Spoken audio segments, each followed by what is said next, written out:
আসসালামু আলাইকুম। আপনারা সবাই কেমন আছেন? আশা করি খুব ভালো আছেন। আলহামদুলিল্লাহ আমিও ভালো আছি। আর আজকে রমজান মাসের প্রথম রোজা আপনাদের সবার কেমন কাটলো অবশ্যই কমেন্ট করে জানাবেন। আর আজকে আমার ইফতারের আয়োজনে ছিল বুট, বুন্দিয়া, বেগুনি, বিভিন্ন রকমের ভাজা পোড়া, যার মধ্যে থেকে আমি বুন্দিয়াটা বাসায় বানিয়েছি, বুটটা বানিয়েছি আর পাঁপড় ভেজেছি। আর বাদবাকি সেগুলো সব মা পাঠিয়ে দিয়েছে, কারণ আপনারা কম বেশি সবাই জানেন আমি অসুস্থ, যার কারণে খুব একটা বেশি কাজ করতে পারছি না এখন। আমার যেন কষ্ট না হয় সেই জন্য মা কষ্ট করে সব কিছু রান্না করে পাঠিয়ে দিয়েছে। আলহামদুলিল্লাহ, আপনারা সবাই আমার মার জন্য দোয়া করবেন, তিনি যেন সব সময় সুস্থ থাকে, ভালো থাকে, আল্লাহ যেন তাকে দীর্ঘজীবী দান করেন।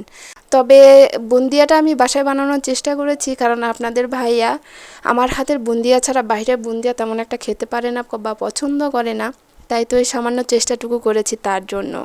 আর আজকের এই ভিডিওটি কেমন লাগলো অবশ্যই কমেন্ট করে জানাবেন। আপনারা সবাই দোয়া করবেন, আপনারা ভালো থাকবেন। আজ এ পর্যন্তই, আল্লাহ হাফেজ।